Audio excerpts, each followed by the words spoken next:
9 years ago, my parents walked out of my milestone birthday celebration because my older sister faked a medical emergency. They expected me to pay the massive bill and quietly fade into the background like I always did. Instead, I paid the check, walked out of their lives, and spent the next decade building an empire they knew nothing about. I am Sloane, 35 years old, and until this morning, my pristine corner office in downtown Chicago was a sanctuary free from my toxic family. Before I continue this story, let me know where you are watching from in the comments below. Hit like and subscribe if you have ever had to stand up to family who underestimated your worth. Sign the power of attorney, or I will have building security throw you out of your own firm. My mother, Catherine, shrieked as she slammed her $10,000 designer handbag onto my mahogany desk. The impact knocked over my iced latte, sending a wave of brown liquid spilling directly over a stack of highly confidential forensic audit files. I did not flinch. I slowly reached for a box of tissues, maintaining eye contact with the woman who had not bothered to call me in nearly a decade. "You are trespassing, Mother," I said carefully, dabbing the moisture away from the edge of the documents. "And building security works for me, considering my firm owns the top 3 floors of this high-rise."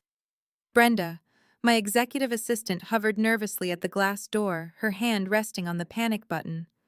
I gave her a subtle shake of my head, silently signaling her to stand down. I wanted to hear exactly what kind of delusion had brought my family to my doorstep after all these years. A loud, mocking laugh echoed through the room. Terrence, my African-American brother-in-law, stepped out from behind my mother. He was wearing a bespoke suit, a silk tie, and an expression of pure, unadulterated arrogance. He had married my sister Penelope 10 years ago and was immediately gifted the chief operating officer position at my father's logistics company, despite having absolutely zero experience in supply chain management. "Do not play big shot with us, Sloane," Terrence sneered, pacing around my office as if he were evaluating the furniture for a garage sale. "We know you are just a glorified bookkeeper. Your father sent us to collect what belongs to the family." I tossed the soiled tissues into the wastebasket. A glorified bookkeeper. Is that what Penelope tells you between her fake panic attacks and staging photo shoots for social media? "Do not speak about your sister that way," Catherine snapped, her face turning an angry shade of red. "Penelope has severe anxiety. You are just bitter because she actually has a life, a successful husband, and you are sitting here entirely alone. You have always been jealous of her." I leaned back in my ergonomic leather chair, crossing my arms. Jealous, right. What exactly brings you to my office after 9 years of absolute silence? Did you run out of people to manipulate in Connecticut? Terrence stepped forward, placing both hands flat on my desk and leaning into my personal space. "Listen to me closely. The logistics company has a slight cash flow issue right now. We need the deed to the Aspen cabin your grandfather left you. It is a family asset and we need to leverage it for a commercial bridge loan today." I stared at his wrist. "A slight cash flow issue?" I asked, raising an eyebrow. "You are wearing a solid gold luxury watch, Terrence. And Mother, that bag you just used to vandalize my workspace costs more than the college tuition you flatly refused to pay for me. Yet here you both are, barging into my business, begging for a property you haven't set foot in for over 10 years. Catherine slapped her hand on the desk again. "You ungrateful brat. We gave you life. We raised you. You owe this family your absolute loyalty. Penelope needs that property to build her new wellness retreat anyway. She deserves it after everything she has been through." I picked up a dry towel and wiped the last drop of coffee from my pen holder. "My grandfather left that cabin specifically to me, Mother. Do you know why?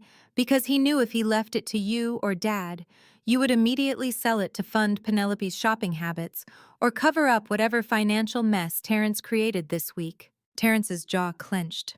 The facade of the polished executive slipped for a fraction of a second, replaced by a flash of genuine rage. He recovered quickly, adjusting his expensive cuffs. "We are not asking for a handout, Sloane. We are demanding family equity. Your father built his company from the ground up.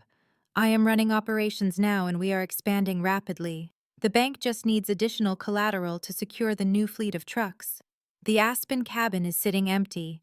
You are going to sign the transfer right now, or my legal team will file an injunction against your little accounting business by noon. I looked around my spacious corner office, taking in the panoramic view of the Chicago skyline.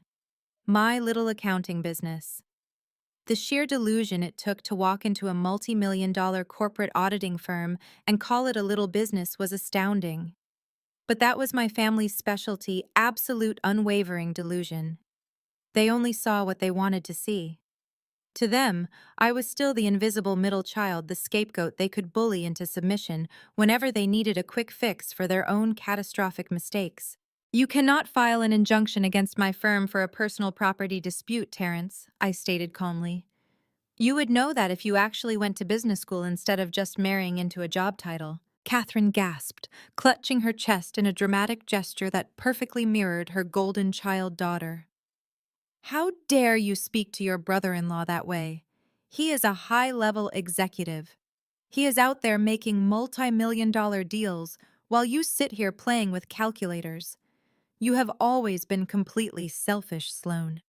Just like when you ruined Penelope's 30th birthday dinner by refusing to cover the bill after she was rushed to the emergency room. I felt a cold smile stretch across my face. She had indigestion from wearing a dress 2 sizes too small, Mother. And you all walked out leaving me alone at a Michelin star restaurant on my 26th birthday with a $4,000 tab. I paid it.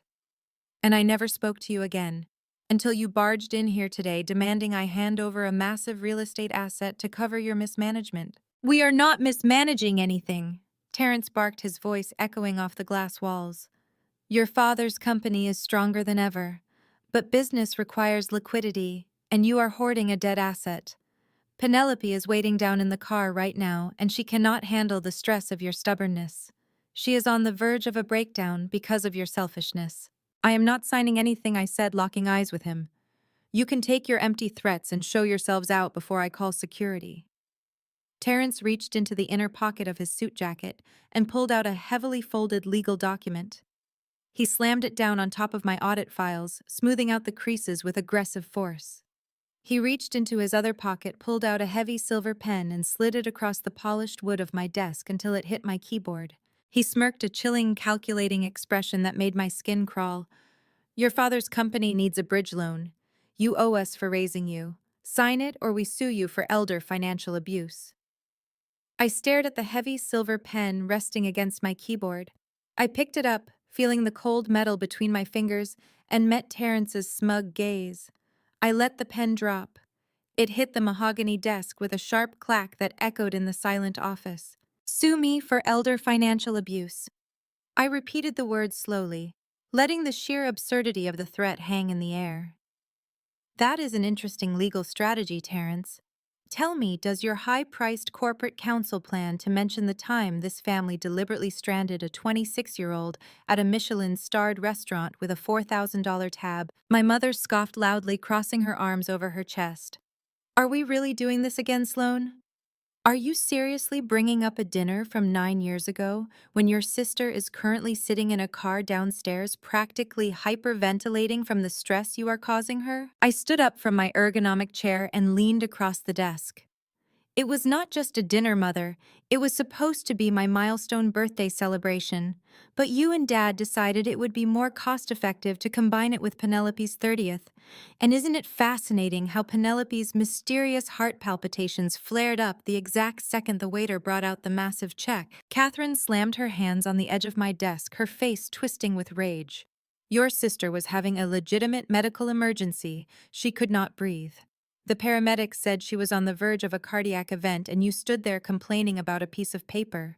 You are a cold, selfish monster who only cares about money. She did not have a cardiac event, I shot back, keeping my voice dangerously quiet.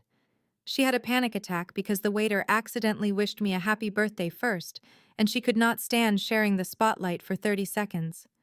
The hospital discharged her an hour later with a prescription for antacids. Meanwhile, you and Dad hurried out behind her stretcher, leaving me alone at a table for 20. I sat there for 2 hours calling both of your phones while the restaurant manager hovered over my shoulder. I had to drain my entire emergency savings account to cover the cost of Penelope's vintage champagne and Terrence's imported Wagyu steaks. Terrence groaned, rolling his eyes dramatically. We did not come here for a therapy session about your childhood trauma, Sloane. We came for the deed. Your grandfather was senile when he left that Aspen cabin to you. Everyone knows it was meant for Penelope. Sign the transfer document now. I looked at the legal document Terrence had smoothed out over my audit files. I could see the sloppy legal drafting from a mile away. The spacing was off. The notary seal looked highly questionable. They were desperate bleeding cash and trying to patch a sinking corporate ship with a personal asset they had absolutely no legal right to touch. You want this deed so badly because Dad's logistics company is failing, I said, shifting my gaze between them. I read the industry reports. You lost 2 major shipping contracts last quarter, Terrence. A bridge loan will not save you. It will just delay the inevitable bankruptcy. Terrence's confident posture faltered. A flash of genuine panic crossed his face before he quickly masked it with aggressive posturing. You do not know anything about high-level logistics. We are expanding. We are acquiring new assets. The bank just needs a temporary collateral boost to finalize the paperwork. Now pick up the pen and sign it, or I swear to you I will make sure your professional reputation in the city is destroyed by tomorrow morning. My mother nodded vigorously in agreement. He will do it, Sloane. Do not test us. Your father is already furious that we even had to come down to this sterile little cubicle to beg you to do the right thing. You owe this family. We clothed you. We fed you. We allowed you to live under our roof. Allowed me to live under your roof. I chuckled softly, shaking my head at the boundless entitlement. You mean the roof where Penelope got the master suite remodel, while I slept in the drafty basement room next to the furnace? The roof where my college acceptance letters mysteriously went missing from the mail, because Penelope did not want me attending a better university than her. Stop acting like a victim, Catherine shrieked, her voice pitching high enough to make the glass walls of my office rattle. Penelope is out there building an empire as a lifestyle influencer. She has brand deals. She has millions of followers. All you have is a boring desk job and a bad attitude. Now give us the deed. I looked down at the document again. I traced the edge of the paper with my index finger, feigning hesitation. I knew exactly what I was going to do, but they needed to believe they were winning. They needed to feel that addictive rush of power they had thrived on my entire life. I am not signing this here, I said, my voice completely devoid of emotion. Terrence slammed his fist on the desk. You will sign it right now, or we are going to court. I held up a hand, silencing him. I said I am not signing it here. I looked directly into my mother's furious eyes. Tomorrow is your and Dad's 40th wedding anniversary, isn't it? The massive gala at the Connecticut estate. 200 guests, catered dinner. The entire social elite will be there. Catherine narrowed her eyes, instantly suspicious. What does our anniversary have to do with this? If you want the deed to the Aspen cabin, you will invite me to the anniversary dinner tomorrow night, I stated clearly. I will bring the original property deed and the transfer paperwork. I will sign it there in person in front of the entire family. Terrence let out a loud, victorious bark of laughter. He looked at my mother and smirked. Unbelievable. She just wants an invitation to the big party. After all this grandstanding, she just wants a free plate of caviar and a chance to rub elbows with our wealthy friends. Catherine sighed, looking at me with pure disgust. You always were pathetic, Sloane. Begging for an invitation to a party you do not belong at. Fine. Wear something presentable. Do not embarrass us. And bring the deed. If you try to back out, your father will have his lawyers seize your business assets by Monday morning. I will be there, I promised, picking up the silver pen and handing it back to Terrence. 8 o'clock sharp. Terrence snatched the pen from my hand, his chest puffed out with arrogant pride. Do not be late, bookkeeper. I watched them turn and walk out of my office. Catherine's heels clicked sharply against the hardwood floor, and Terrence strutted beside her like a conquering king.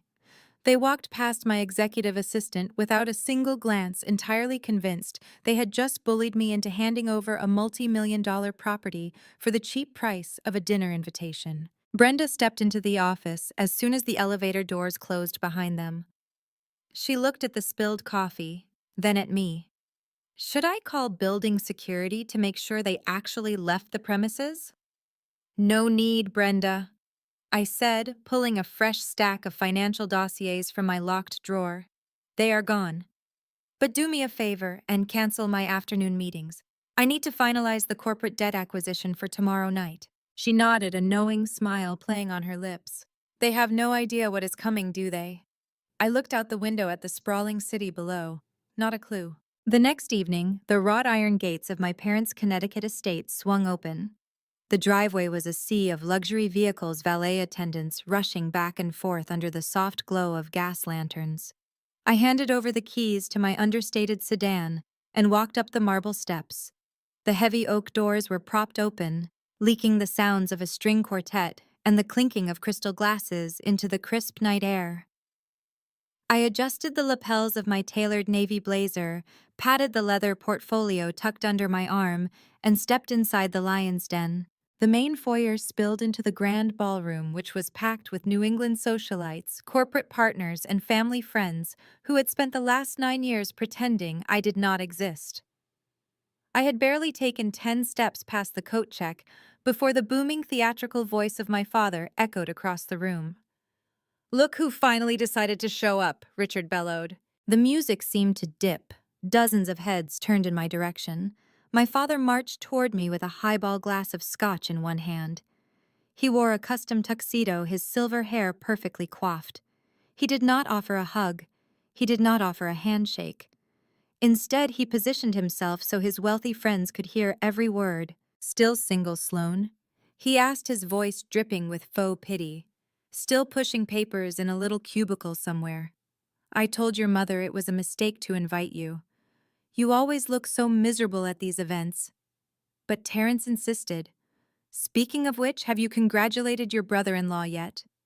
"Terrence just closed a $5 million logistics deal for the company this morning. What have you accomplished this week?" A few of his golf buddies chuckled into their drinks. 9 years ago, that kind of public humiliation would have sent me running for the nearest exit with tears in my eyes. Tonight I just smiled.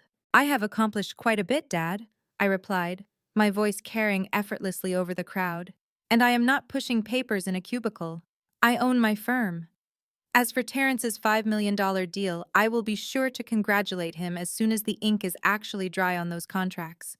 Assuming the funding clears, of course." My father's smug smile faltered for a fraction of a second. Before he could formulate a response to my complete lack of intimidation, the crowd parted. Penelope made her grand entrance. She descended the sweeping curved staircase like she was accepting an Academy Award.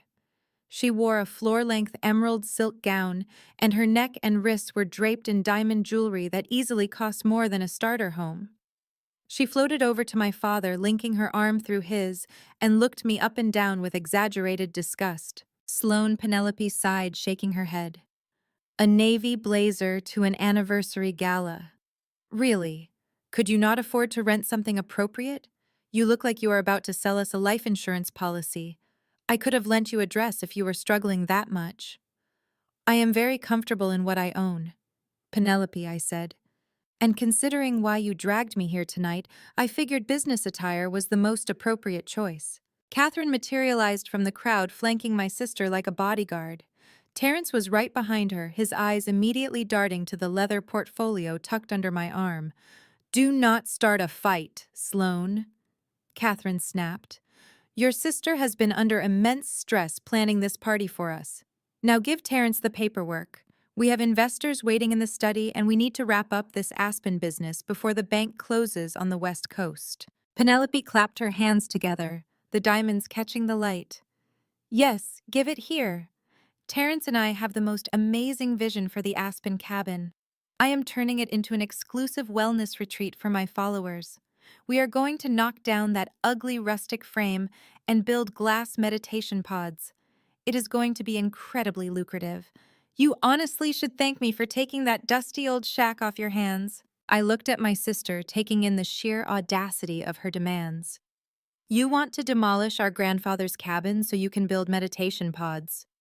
It is called Vision Sloan, Terrence interjected, stepping uncomfortably close to me. Something you lack. Hand over the deed. We are wasting time. I tightened my grip on the portfolio. I told you I would bring the deed, Terrence. I never said I was going to hand it over the second I walked through the door.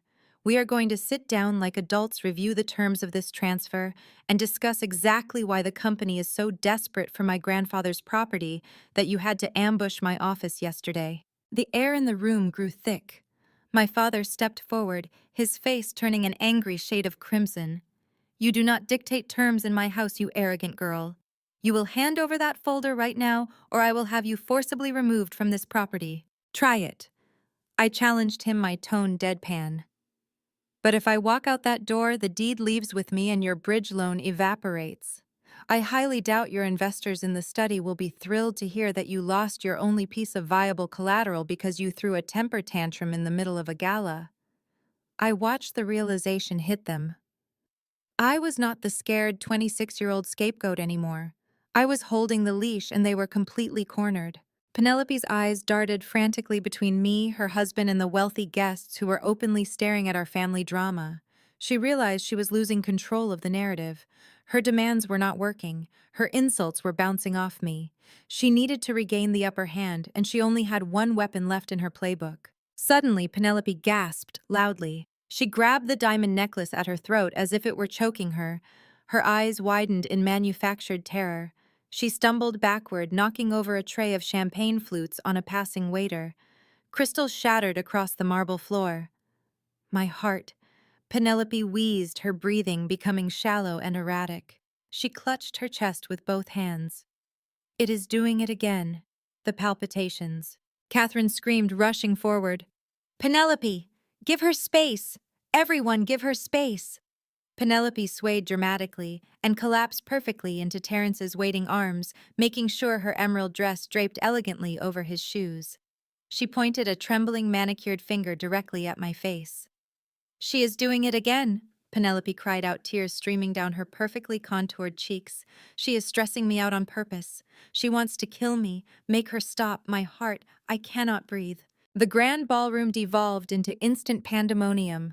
The string quartet stopped playing mid-note, the abrupt silence replaced by the sound of wealthy socialites gasping in horror.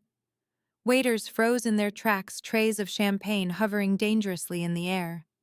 Penelope lay draped across the polished marble floor, her emerald gown fanned out around her like a tragic heroine in a cheap daytime soap opera. She clutched her chest with perfectly manicured fingers, taking loud, jagged gulps of air that echoed off the high vaulted ceilings. Terrence dropped to one knee beside her, playing the part of the devoted, terrified husband. He rubbed her shoulders, shouting for someone to get her some water. My mother. Catherine shoved her way through a cluster of shocked guests, her face pale with manufactured terror. She threw herself onto the floor next to Penelope, stroking my sister's hair and glaring up at me with absolute venom. You are killing your sister. Catherine screamed, her voice cracking with hysteria. Look at what you are doing to her. Her heart cannot take this kind of abuse. Give Terrence the deed right now so she can calm down. I stood my ground, my hands resting lightly on the leather portfolio tucked under my arm. I looked down at the scene unfolding at my feet. It was a masterclass in manipulation, a routine Penelope had perfected over 3 decades. Any time the attention shifted away from her, any time she faced the word no, a sudden, mysterious medical emergency would conveniently strike. 9 years ago, it cost me my dignity and my savings. Tonight, it was just pathetic. Terrence sprang to his feet, abandoning his supposedly dying wife on the floor. He closed the distance between us in 2 long strides. He was a broad, imposing man, and he used every inch of his height to try and intimidate me. He stepped so close I could smell the expensive scotch on his breath and the nervous sweat radiating through his custom suit. Do not just stand there staring at her, Terrence barked, his face inches from mine. You caused this. You are stressing her out with your ridiculous stubbornness. Hand over the portfolio, Sloan. I will take the deed, we will get the transfer witnessed, and you can leave before you do any more damage to this family. He reached out his heavy hand, grabbing the edge of my leather portfolio. He tried to yank it away from me, assuming I would simply let go in the face of public pressure. He assumed the old Sloane was still in charge, the quiet girl who would do anything to avoid a scene. I locked my grip on the portfolio and stepped directly into his space, refusing to yield a single inch. "If you try to rip my personal property from my hands again, I will break your fingers," I stated, my voice low, steady, and entirely devoid of fear. Terrence froze. He blinked clearly, shocked by the icy authority in my tone. For a second, he looked at my father, who was standing behind the crowd, desperately trying to manage the whispers of the elite guests. Catherine wailed again, her cries growing louder as she cradled Penelope. "Richard, do something. Call an ambulance. Tell Sloane to sign the papers. Penelope's chest is tight. She is having a heart attack." I sighed, stepping around Terrence's massive frame. I walked calmly toward my mother and sister. The crowd of onlookers stepped back, giving me a wide berth. They expected me to drop to my knees and apologize. They expected me to surrender the deed to save my sister's life. Instead, I crouched down next to Penelope. Her eyes were squeezed shut, her lips parted as she performed a series of dramatic shallow pants.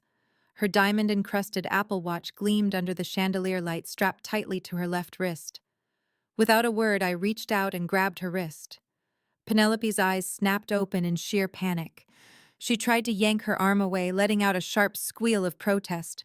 "What are you doing? Get away from me!" My heart. "Hold still, Penelope," I commanded, my grip like a vice. "You are having a medical emergency. We need to check your vitals." I tapped the screen of her smartwatch. The biometric display lit up immediately, tracking the data it had been silently recording all evening. I did not just look at it.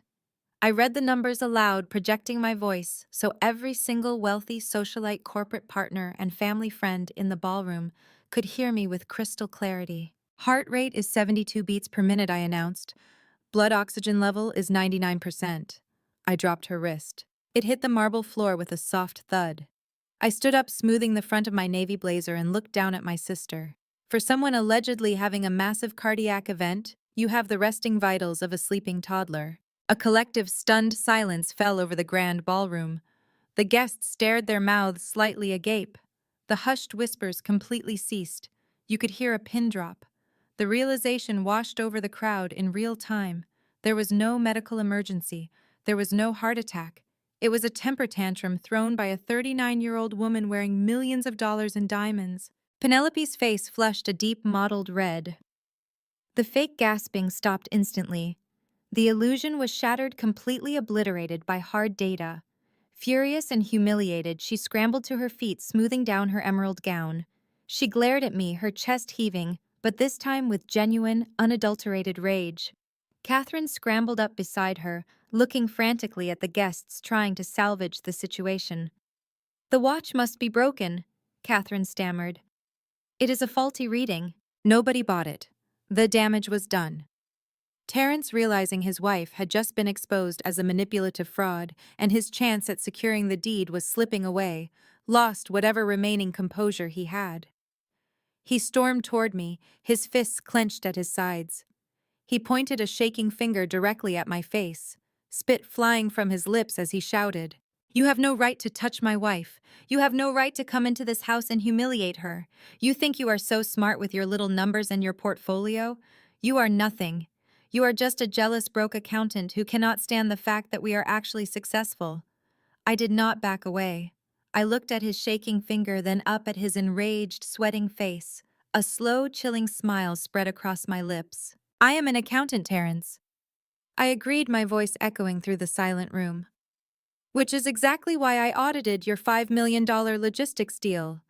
The color drained from Terrence's face so fast, he looked physically ill. The aggressive jut of his jaw dissolved into a slack-jawed stare.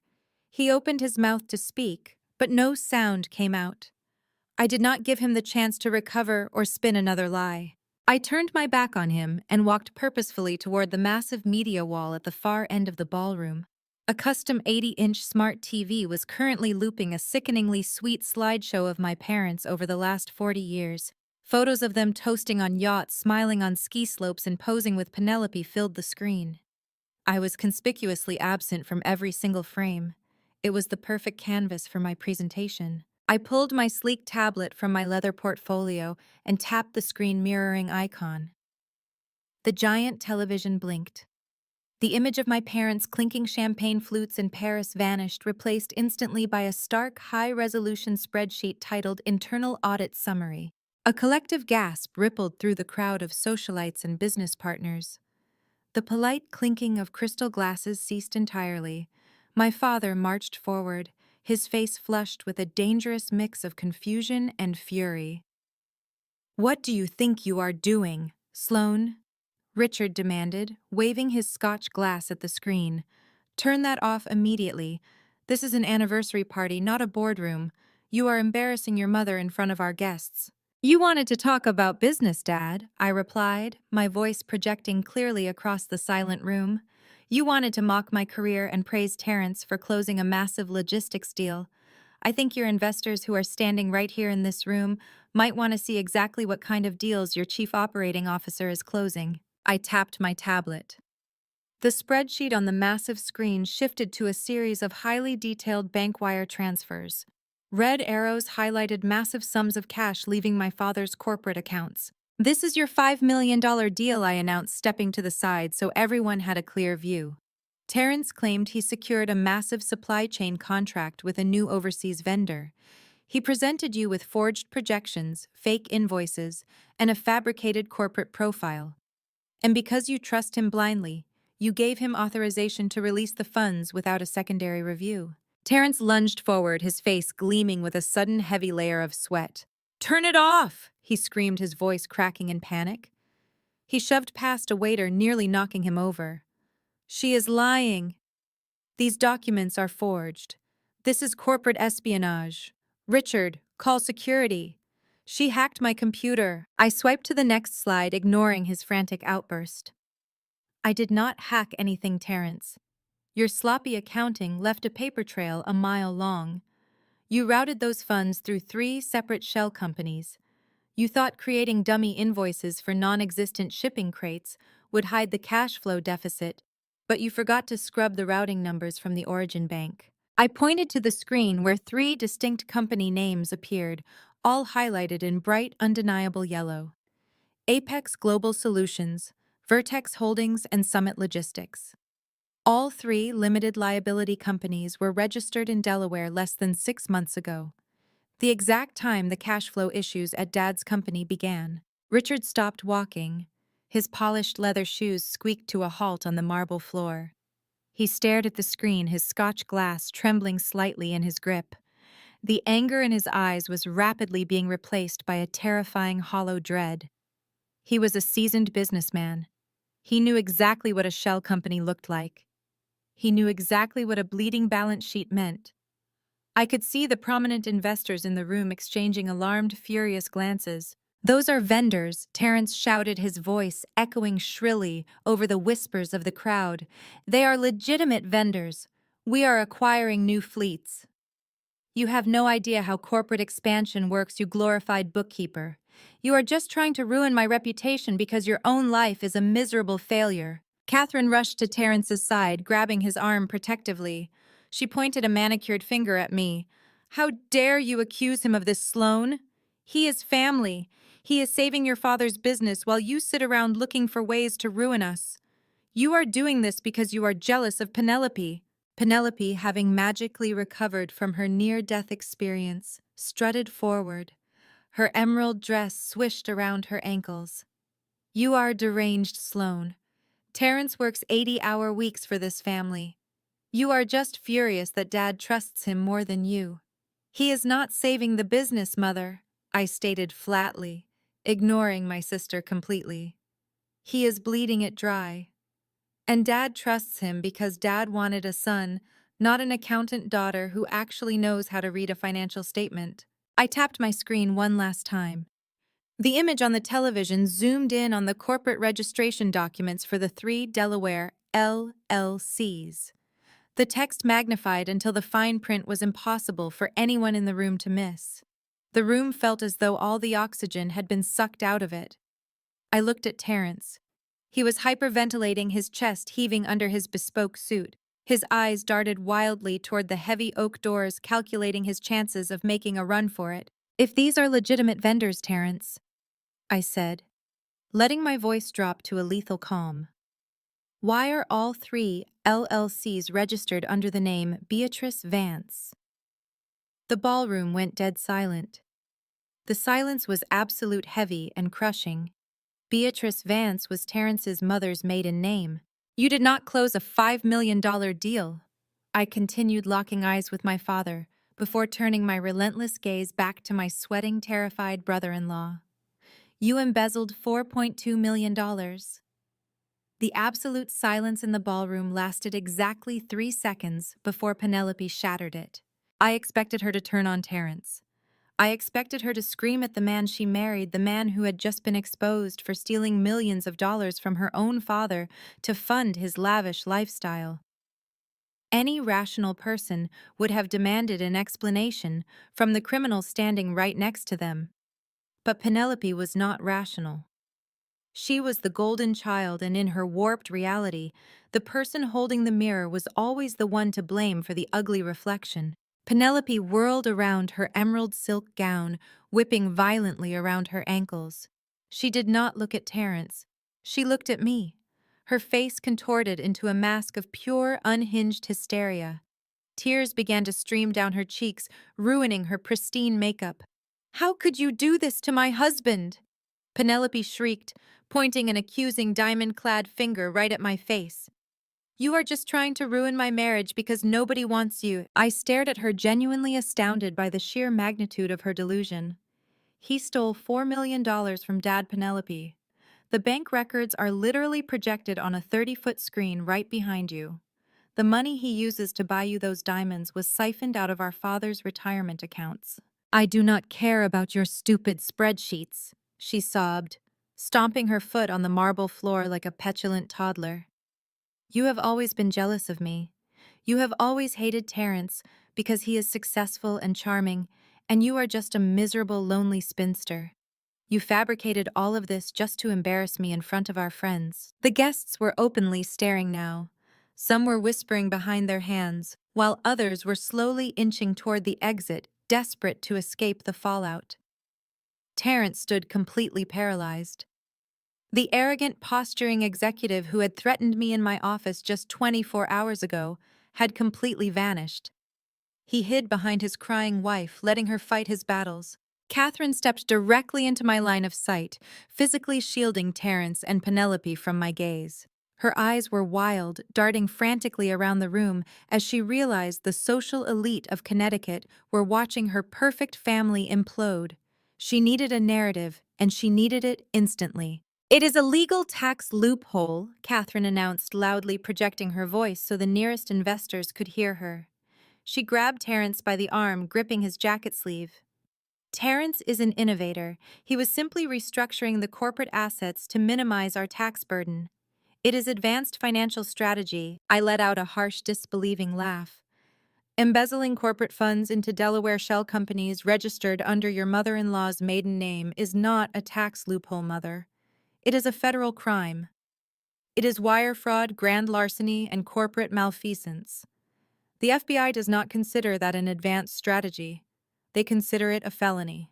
Catherine's face flushed a deep, violent red. She marched up to me, stepping so close I could smell the sharp tang of her expensive perfume. She lowered her voice to a harsh, venomous whisper. "You listen to me, Sloan. You are going to fix this. You are an accountant. You know how to move numbers around. You are going to go into the system tonight, and you are going to reclassify those transfers as legitimate corporate expenses. You will bury this. You will protect your brother-in-law, and you will protect the family name." "You want me to commit accounting fraud to cover up his theft?" I asked, making sure my voice carried clearly to the surrounding crowd. "You want me to risk my professional license and my freedom so Terrence can keep buying luxury sports cars with Dad's money?" "He is family," Catherine hissed, her composure totally fracturing. "Family protects family. You owe us, Sloan. We gave you everything." I did not flinch. I did not step back. I looked her dead in the eye. "I owe you nothing." Catherine lost her mind. She slapped the surface of the nearby cocktail table so hard the empty champagne glasses rattled against the wood. "We paid for your college!" she screamed, completely abandoning her high society persona. "We clothed you. We funded your entire life.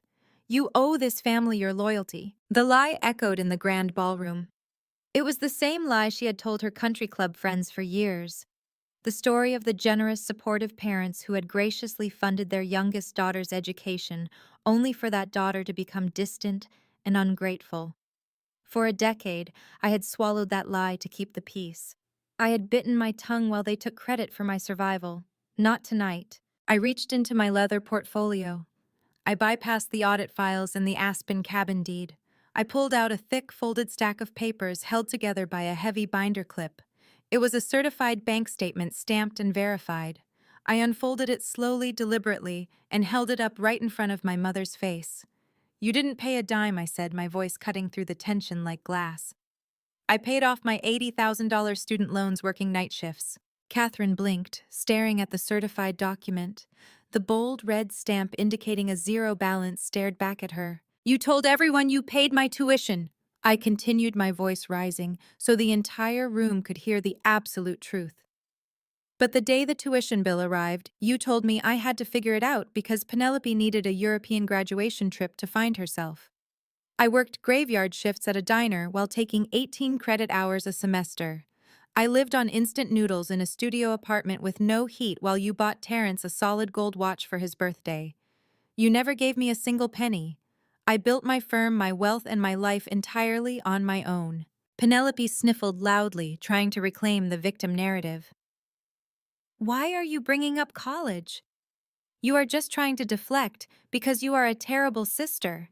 I turned my gaze away from my mother and looked directly at my father, who was still staring in horror at the massive television screen displaying his looted bank accounts. "I paid my own way," I repeated, tossing the bank statements onto the cocktail table.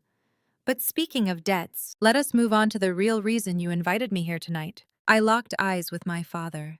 The bluster had completely drained from his posture. He looked exactly like what he was, an aging man whose empire was crumbling beneath his Italian leather shoes.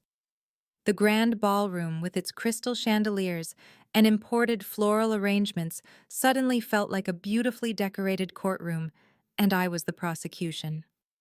The air was thick with the scent of expensive perfume and sudden, sharp fear. Waiters stood frozen against the walls, holding trays of hors d'oeuvres that no one would ever eat. "You thought you could summon me to this anniversary masquerade and bully me into signing over the Aspen cabin," I said, my voice carrying effortlessly across the silent ballroom. "You sent Penelope to play the loving sister. You sent Catherine to play the stern matriarch. You let Terrence threaten me with physical intimidation. All of it was a desperate, uncoordinated scramble to secure the only unencumbered asset this family has left." Penelope wiped her ruined mascara, her face twisting into an ugly sneer. She stamped her foot, the heel of her designer shoe, cracking sharply against the marble floor. "It is a family property. We wanted to build a wellness retreat. You are just spinning wild conspiracies to make yourself look important and destroy my special night." I did not even look at her. "A wellness retreat," I scoffed, keeping my gaze fixed on my father.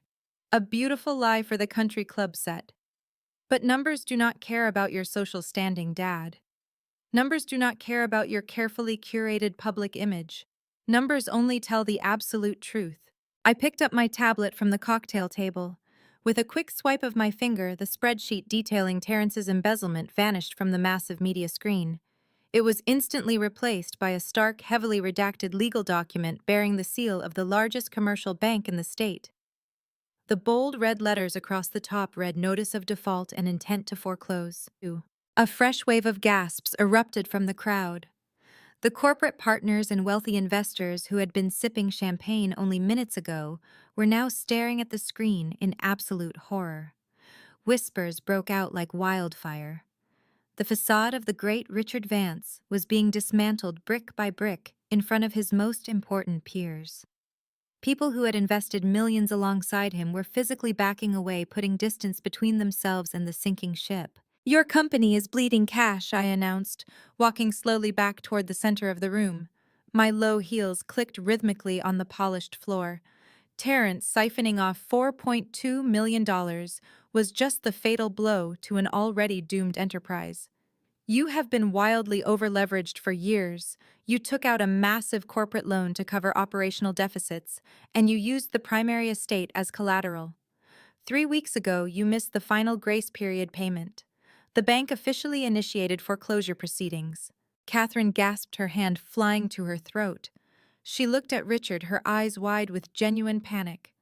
The wealthy socialite who had just seconds ago demanded my absolute loyalty was now realizing her designer world was evaporating into thin air.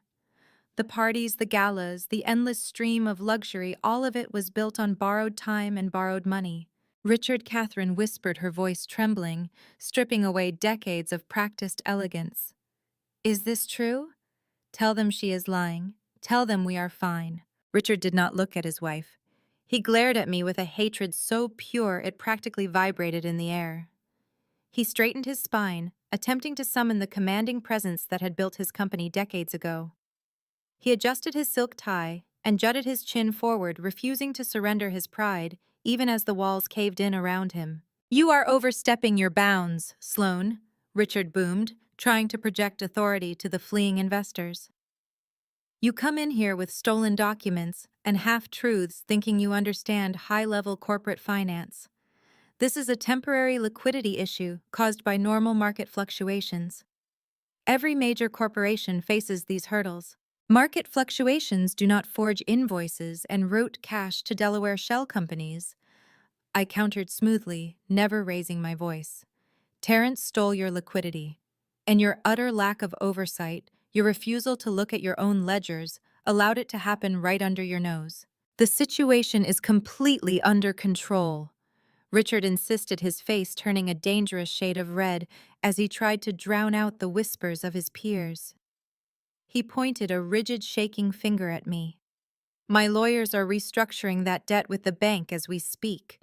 We are finalizing favorable terms that will secure the estate and the company.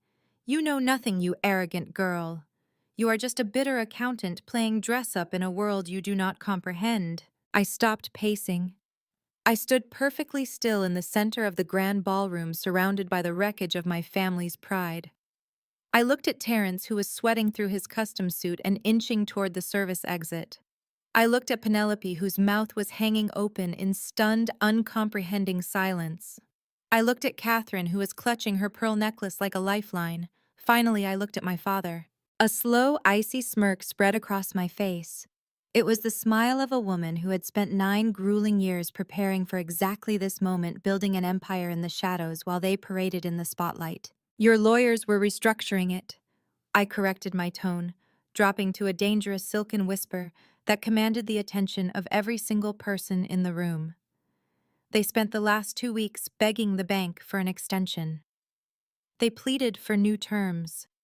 They tried to leverage the Aspen cabin as collateral, which is exactly why you needed my signature tonight so desperately. You needed my property to save your own skin. Richard crossed his arms over his chest, his knuckles white. And they succeeded. The bank agreed to a meeting. I agreed, nodding slowly. But the bank no longer holds your note. Richard froze. His arms dropped slowly to his sides. The false bravado melted away, leaving only the terrified core of a ruined man.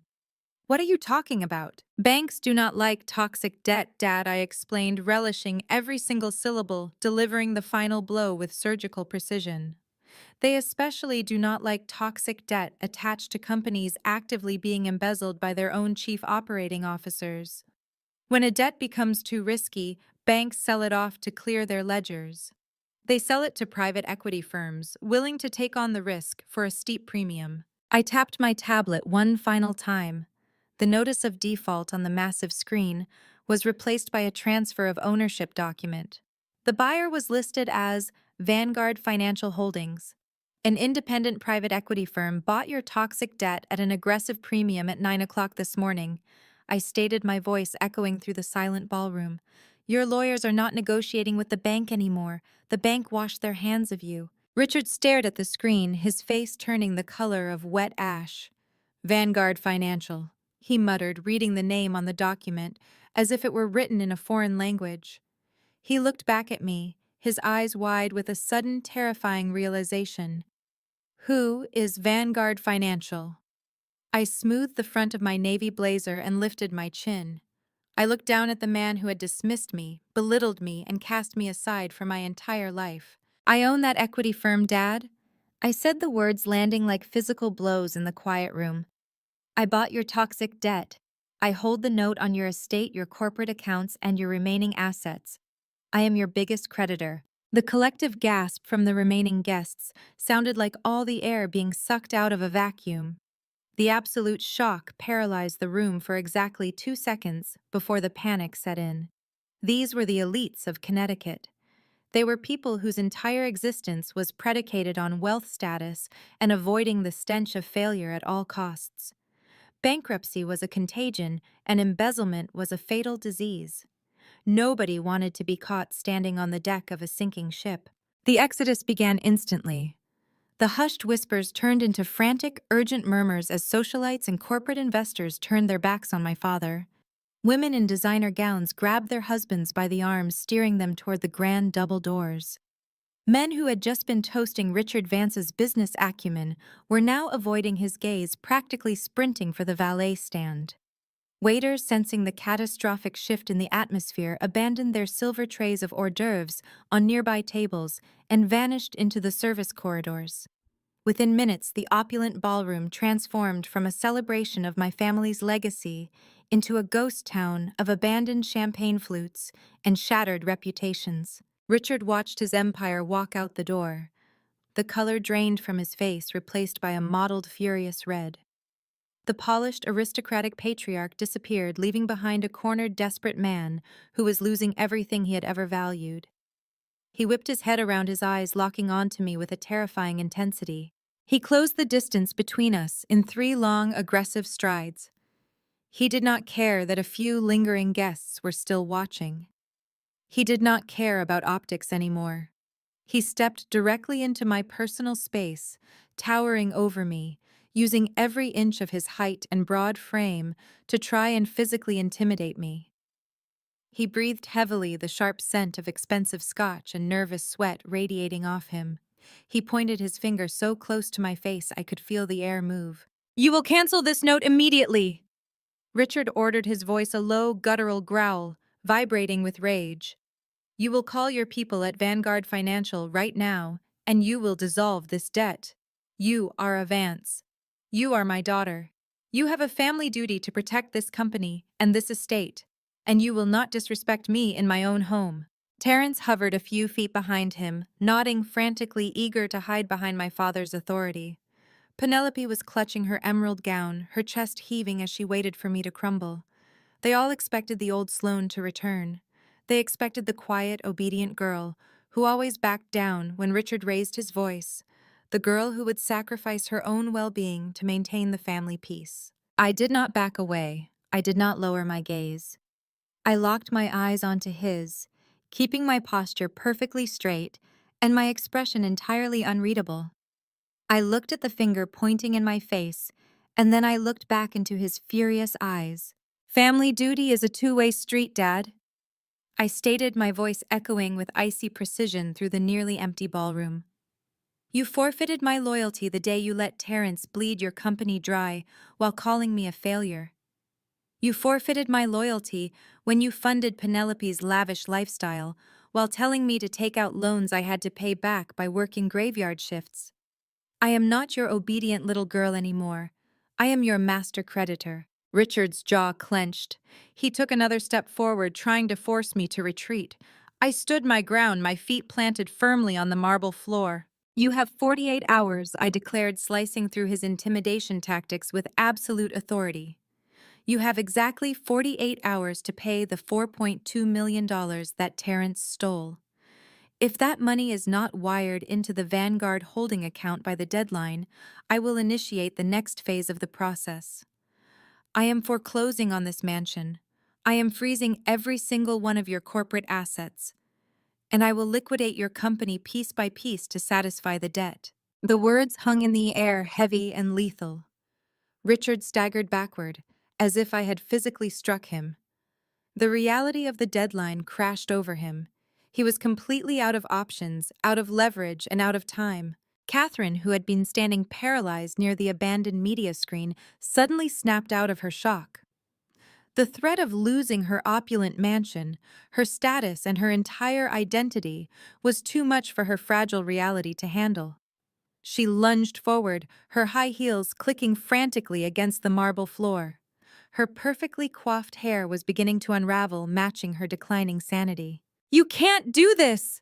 Catherine screamed, her voice cracking into a shrill, desperate shriek that echoed off the vaulted ceilings. "We will not let you take our home. We still have the Aspen property." She turned to Richard, grabbing his arm and shaking it as if trying to wake him up. "Tell her, Richard. Tell her we have the cabin. It is worth millions. We can sell it. We can cover the stolen money and save the estate." Penelope, sensing a lifeline, immediately joined the chorus. Her tears stopped, instantly replaced by a vicious, entitled glare. "That is right," Penelope yelled, marching up to stand beside our mother. "We have Aspen. And you are not getting your hands on it, Sloane. That cabin is going to save us. It is my inheritance anyway. I am the rightful heir to it, and you cannot touch it." They stood shoulder to shoulder, a united front of delusion. They clung to the mountain cabin as their final unbreakable shield against the ruin I had just laid at their feet. They actually believed they still had a way out. They believed the safety net was still firmly in place. I looked at my mother's frantic face. I looked at Penelope's arrogant sneer.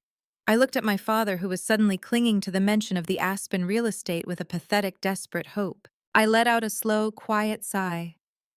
I reached back into my leather portfolio, my fingers brushing against the heavy notarized document I had been waiting all night to reveal. I slowly shook my head, setting up the final devastating domino. I slowly shook my head, setting up the final devastating domino. Catherine interpreted my silence as weakness. She took a bold step forward, her chin tipped up in a posture of desperate manufactured supremacy. She smoothed the front of her ruined silk dress and adopted the sharp, condescending tone she had used to belittle me since childhood. "You are not keeping that cabin, Sloane," Catherine commanded, pointing a rigid finger at my chest. "That property belongs to your sister, and you know it. The only reason your name is on that deed is due to a clerical error at the county clerk's office. Your grandfather was heavily medicated in his final weeks.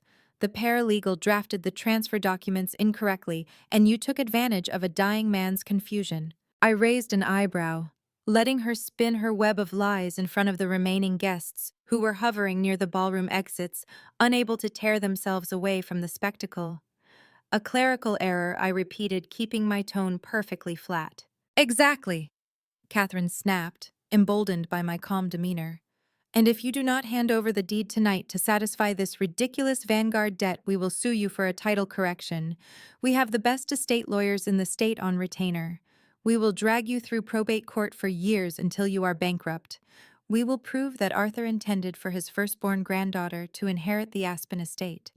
It is her birthright." Penelope eagerly jumped on the bandwagon, her fake tears instantly drying up. She crossed her arms, looking at me with absolute, unfiltered contempt. "Grandpa Arthur loved me best," Penelope declared, her voice echoing shrilly across the marble floor. "I was his favorite. Everyone knew it.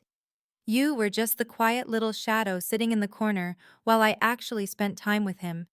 You manipulated him at the end, Sloane. You slithered in when he was weak and tricked him into signing that paper. It is disgusting. You are a fraud, and I am taking my cabin back." The sheer audacity of their delusion was almost breathtaking. They had convinced themselves of their own lies so thoroughly that reality was no longer a factor in their universe. They believed their status and their volume could simply overwrite legal facts. I did not argue with them. I did not raise my voice or defend my relationship with my grandfather. There was no need. I reached inside the interior pocket of my tailored navy blazer and retrieved a weathered, cream-colored envelope. The room watched in absolute silence as I broke the old wax seal. I slid out a piece of heavy parchment paper, unfolded it carefully, and held it up. The paper was covered in sharp, spidery cursive.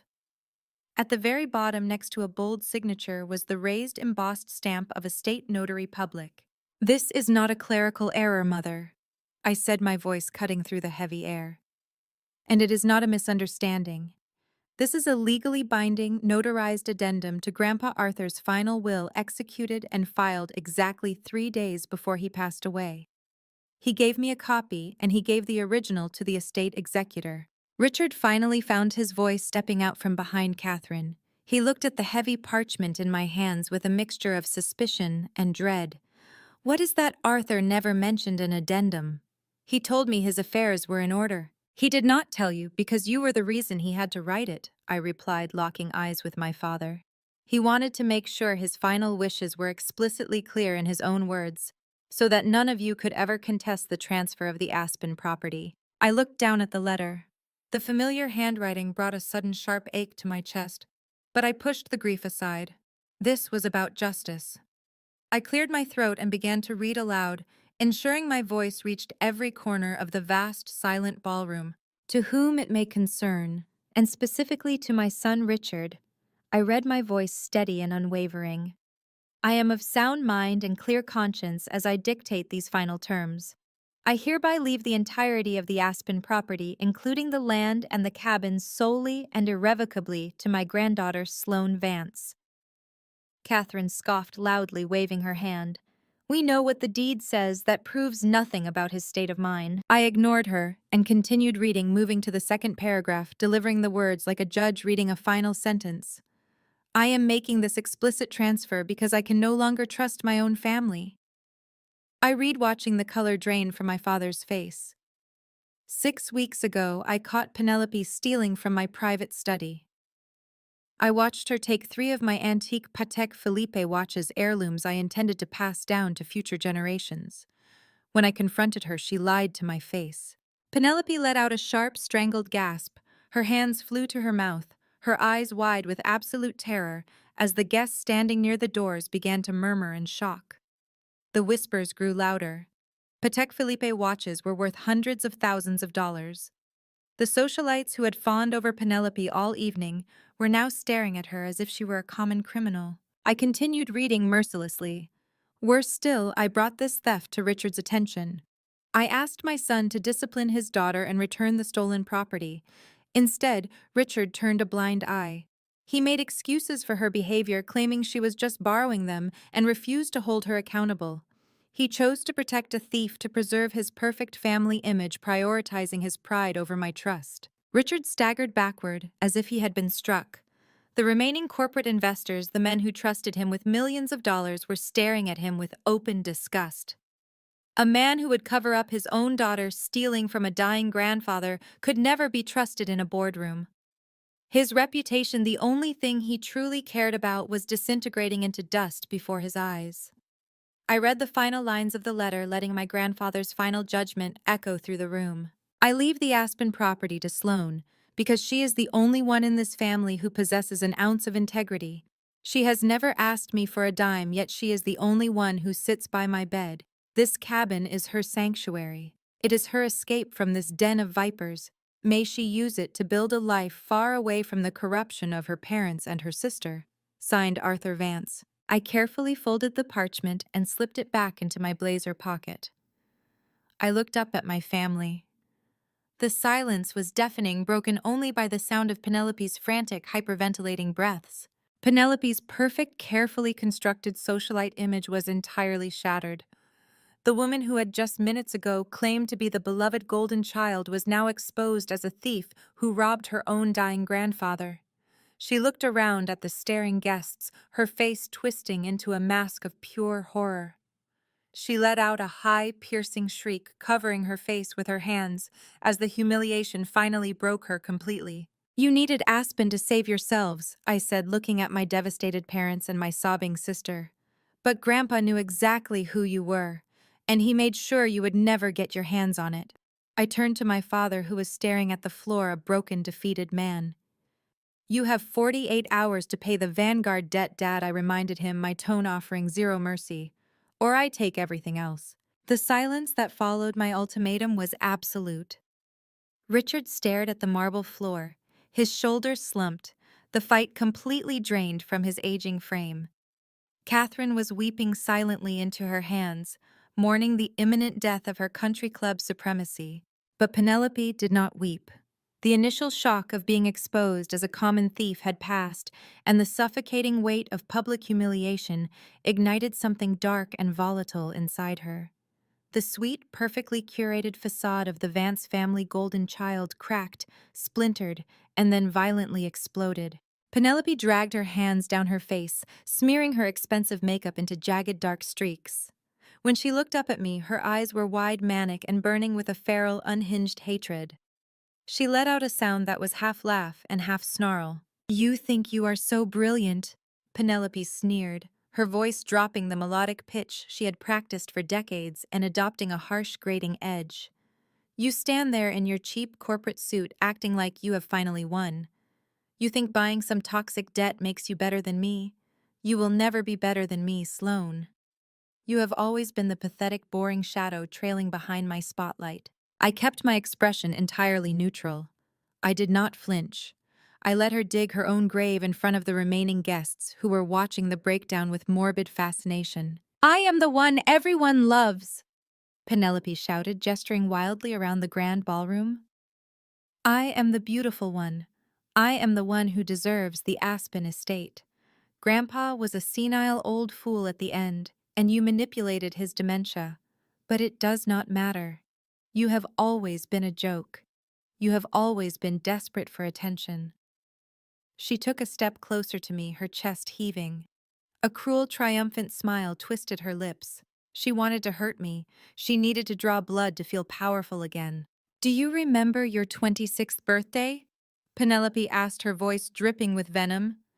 "You had just gotten that massive promotion at your first financial firm. You were so ridiculously proud of yourself.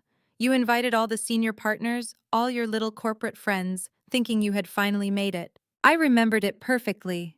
It was the night my carefully planned celebration turned into a spectacular disaster.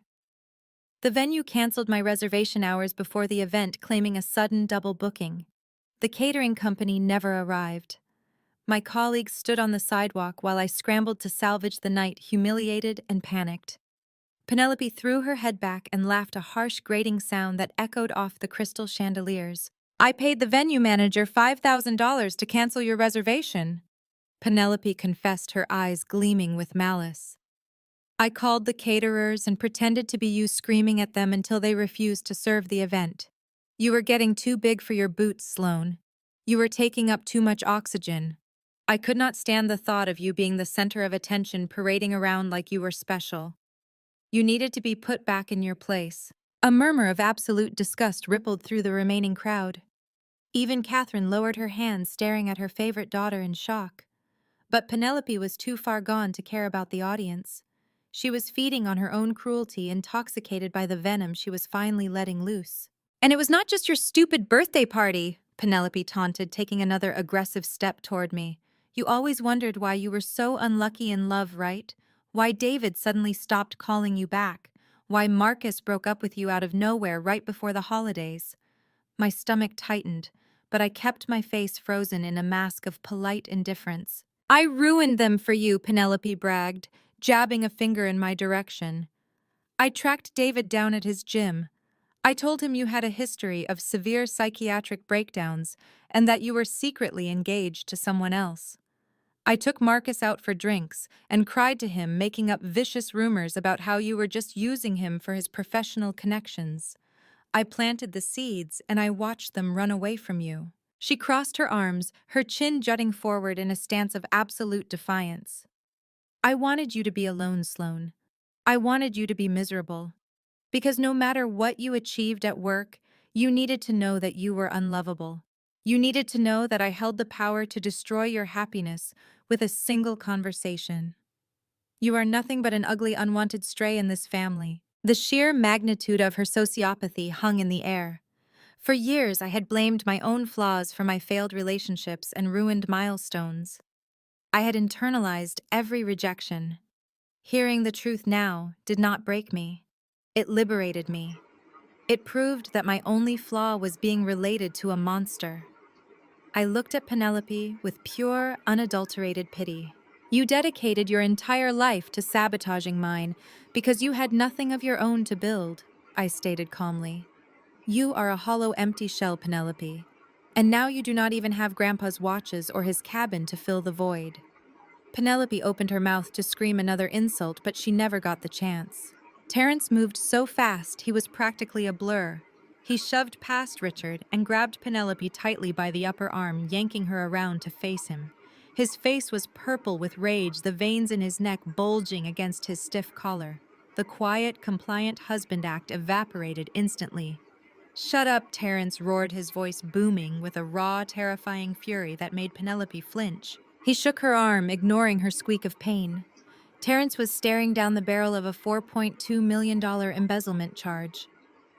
He had banked his entire survival on Richard Vance bailing him out, and when that failed, he had silently banked on liquidating Penelope's supposed inheritance in Aspen. Now standing in the wreckage of the Vance empire, he realized he had shackled himself to a penniless, toxic liability. "You told me that Aspen house was yours when we got married." Terrence screamed, spittle flying from his lips. "You swore to me the deed was in a trust with your name on it. You told me it was an untouchable asset." Terrence let go of me. Penelope whined suddenly, trying to shrink back into the victim role, casting nervous glances at the remaining guests. "You are hurting my arm. We can figure this out." "We figure this out." Terrence laughed, a manic, desperate sound. "I am facing federal prison, you stupid, arrogant girl. I married you for the Vance empire, and there is no empire. There is no money. There is no cabin. You lied to me for 3 years." He shoved her away with a look of pure revulsion. The golden couple, the picture of society perfection, was actively cannibalizing each other in the middle of a foreclosed ballroom.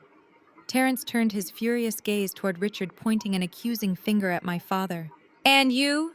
Terrence shouted at Richard. "You let her lie. You let me marry into this bankrupt fraud of a family. I am not going down for your ruined company. I will testify against you. I will tell Vanguard every single place you hid assets over the last decade." Richard stepped forward, his fists clenched, ready to physically fight his own son-in-law. The entire Vance family structure was collapsing into a violent, screaming spectacle of betrayal and self-preservation. Richard stepped forward, his fists clenched, ready to physically fight his own son-in-law. The entire Vance family structure was collapsing into a violent, screaming spectacle of betrayal and self-preservation. Richard lunged, but Catherine grabbed his arm, her manicured nails digging into his suit jacket. She dragged him back, terrified of the physical altercation that would surely summon the police to their doorstep. Terrence did not even look at his father-in-law. His eyes were entirely fixed on Penelope. He let out a harsh, barking laugh that held no humor, only pure, unadulterated venom. "You think you are the victim here?" Terrence shouted, stepping closer to his wife, his chest practically brushing hers. "I have spent 3 years listening to your insufferable whining. I have smiled at your shallow friends, attended your meaningless charity galas, and played the loving husband to a woman who possesses the emotional depth of a puddle. I did it because there was a light at the end of the tunnel. I did it because you were the heir to the Vance fortune." Penelope gasped, her face flushing crimson. "You used me!" she shrieked, her voice cracking. "I endured you," Terrence roared back. "There is a massive difference. You are nothing without your trust fund, Penelope. You have no skills. You have no personality outside of your designer labels. You are a spoiled, arrogant brat who thought she was a queen. But you are bankrupt. You are worthless." Penelope slapped him. The sharp crack echoed through the grand ballroom. Terrence's head snapped to the side. A dark red mark instantly bloomed across his cheek. "You are a nobody!" Penelope screamed. Her fists clenched at her sides. "You were a mid-level accountant before my father gave you a title. I made you. I elevated you. You are nothing but a leech feeding off my family." Terrence turned his head back slowly, his eyes flashing with a dangerous, unrestrained fury. He took a step toward her, his fists balled so tightly his knuckles turned white. "Your family is a rotting carcass." Terrence spat, his voice dropping to a lethal whisper. And I am the one who finally put it out of its misery. I took what I was owed. I took the money because Richard was too stupid to manage it, and you were too busy shopping to notice. I secured my own future since you clearly could not provide one. They circled each other like rabid animals. The perfect, glamorous society couple was dead, replaced by two greedy opportunists who had finally realized there was nothing left to steal from one another. The remaining guests watched in stunned, horrified silence. No one moved. No one intervened. I stood a few feet away, watching the cannibalization of the golden couple. I had waited 9 years for this exact reckoning, but I was not quite finished. Terrence thought his grand confession made him the smartest person in the room. He thought he had outmaneuvered the Vance family. He was wrong. "Don't be too mad at her, Terrence," I said, my voice slicing effortlessly through their screaming match. Terrence whipped his head around, glaring at me. "Stay out of this, Sloane. You have done enough damage." I ignored his order, taking a slow, measured step forward. My low heels clicked against the marble, a rhythmic countdown to his absolute destruction. "I mean it, Terrence." I continued, my tone deceptively light, carrying a razor-sharp edge. "You are being terribly harsh on my sister." After all, Penelope might be a spoiled, entitled brat who stole from her dying grandfather, but at least she did not use the embezzled corporate funds to buy a luxury condo in Miami for a 24-year-old fitness instructor. The ballroom fell so silent you could hear the crystal chandeliers softly chiming in the air currents. Terrence froze. The angry, flushed color instantly drained from his face, leaving him looking like a chalky, terrified ghost. His mouth opened, but no sound came out. Penelope snapped her head toward me, her tear-streaked face twisting into a mask of pure confusion. "What are you talking about?" she whispered, her voice trembling. "What fitness instructor?" I tapped the screen of my tablet. Instantly, the massive media display behind me flickered to life. The foreclosure notice vanished, replaced by a series of high-resolution photographs. The first photo showed Terrence lounging on the deck of a sleek yacht in South Beach. Sitting across his lap was a stunning, deeply tanned young woman in a tiny string bikini. They were laughing, holding glasses of champagne, looking entirely carefree. The second photo showed them walking hand in hand out of a high-end Miami jewelry store, Terrence carrying two distinctively branded shopping bags. The third image was not a photograph. It was a scanned copy of a property deed. The address was a penthouse suite in one of Miami's most exclusive oceanfront high-rises. The purchase price was listed at $2.8 million, paid entirely in cash. The buyer listed on the deed was not Terrence. It was Chloe Harper, the fitness instructor currently draped across his lap on the yacht. The money Terrence stole from the corporate accounts did not go into a secure offshore retirement fund. I explained, my voice echoing clearly over the stunned silence. He did not secure his future. He funded a secret, lavish double life while you were busy picking out floral arrangements for the country club gala Penelope. Terrence took a frantic step backward, holding his hands up as if he could physically push the images off the screen. "That is fake," he shouted, his voice cracking with absolute panic. "Those are doctored photos." "She is lying." I tapped the tablet again. A bank statement appeared next to the deed. It showed a direct wire transfer from the Delaware shell company Terrence had created right into Chloe Harper's personal checking account. "Wire transfers do not lie, Terrence," I stated coldly. "You siphoned $4.2 million. You spent $2.8 million on the penthouse, $500,000 on the yacht charter and jewelry, and the rest is sitting in an account that the federal government is currently freezing as we speak. You have absolutely nothing left, and you are going to prison." Penelope turned slowly to face her husband. The arrogant, spiteful woman who had mocked me all my life was gone. She stared at the screen, her eyes wide, unblinking, tracing the lines of the property deed and the face of the young woman on the yacht. "You bought her a penthouse," Penelope whispered, the words barely escaping her throat. "My father's money. My money. You bought a 24-year-old a penthouse." "Penelope, listen to me," Terrence begged, reaching a shaking hand toward her. "It meant nothing. She meant nothing." Penelope did not answer. Her breath began to hitch, shallow and rapid. Her chest heaved. The realization of her absolute ruin was crashing down on her all at once. Her grandfather had disinherited her. Her family was bankrupt. Her home was being foreclosed on. Her husband did not love her, had never loved her, and had stolen her father's company to fund a secret life with another woman. She had no money. She had no status. She had no safety net. Penelope let out a strangled, gasping wheeze. Her hands flew to her chest, clawing at the expensive fabric of her emerald gown, as if she could not get enough air into her lungs. Her knees buckled. She collapsed onto the marble floor. This was not a theatrical performance. This was not one of her calculated dramatic tantrums designed to garner sympathy. This was a genuine, terrifying panic attack. She curled into a tight ball, gasping for air, her whole body shaking violently, as the perfect golden world she had built entirely on lies finally crushed her beneath its weight. Richard's fists trembled, but he did not swing. The raw, animalistic urge to strike Terence was suddenly overshadowed by a much colder, sharper terror. Terrence's threat to expose the hidden assets to Vanguard Financial was the final nail in the coffin. If the federal authorities dug into the offshore accounts and the shell corporations Richard had used to keep his failing empire afloat, he would not just lose his house. He would spend the rest of his life in a federal penitentiary wearing a jumpsuit instead of Italian silk. The grand ballroom, once a symbol of his untouchable status, was now a crime scene of his own making. Penelope was still hyperventilating on the floor, her emerald gown pooled around her like a deflated parachute, her perfectly manicured hands gripping her hair as she rocked back and forth. Catherine was clutching the edge of a cocktail table, her face ashen-looking between her husband and her son-in-law, as if she had never met either of them. The last of the elite guests were practically sprinting for the valet, their whispers already writing the social obituary of the Vance family. Richard watched them flee, and I saw the exact moment the fight drained out of him.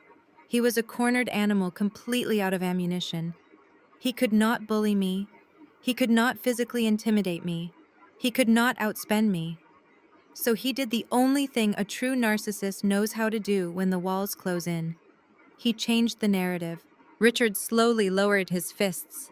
He took a deep, shuddering breath, smoothing the lapels of his custom tuxedo, attempting to reassemble the shattered pieces of his dignity. The furious, red-faced tyrant vanished in the blink of an eye. In his place stood the charismatic, persuasive businessman who had built a fortune decades ago. It was the face he wore when he was trying to close a massive deal, the warm, engaging mask that had fooled investors, politicians, and his own family for years. He turned away from Terence, completely dismissing the man who had just threatened to destroy him, and fixed his gaze entirely on me. He took a step toward me, his expression softening into a look of profound, manufactured pride. His eyes crinkled at the corners, radiating a fake fatherly warmth that made my skin crawl. "Sloane," he said, his voice dropping an octave, rich and smooth, as if we were having an intimate chat in his private study, rather than standing in the wreckage of his life. "I have to admit you played this brilliantly." I did not react. I simply watched him perform, keeping my face completely devoid of emotion. "You stood in the shadows." Richard continued, pacing slowly, his hands clasped behind his back in a show of total calm. "You observed. You waited for the perfect moment to strike. You gathered the intel, acquired the debt, and executed a flawless, hostile takeover right under our noses. It was ruthless. It was brilliant. It was exactly the kind of maneuver I would have pulled when I was your age." Terence let out a sound of absolute disbelief, staring at his father-in-law, as if the man had lost his mind. Catherine gasped, her hand flying to her throat, realizing what Richard was attempting to do. He was trying to recruit the enemy. Richard stopped a few feet away from me, his eyes gleaming with a desperate, manic hope. "You have proven you are the smartest one here, Sloane. You did not inherit Catherine's vanity. You did not inherit Penelope's weakness. You inherited my business acumen. You have my killer instinct. You are a true Vance." He gestured dismissively toward Terence, not even bothering to look at him. "We can throw Terence to the wolves," Richard offered, smoothly sacrificing his son-in-law without a single second of hesitation. "Let the authorities have him. We will press charges for the embezzlement hand over his financial records, throw him in jail, and clear the company's immediate liabilities. But we need to save the core enterprise. We need to protect the legacy. Richard took another step closer, extending a hand toward me, as if offering a truce. Drop this Vanguard debt, Sloan. Cancel the foreclosure on the estate.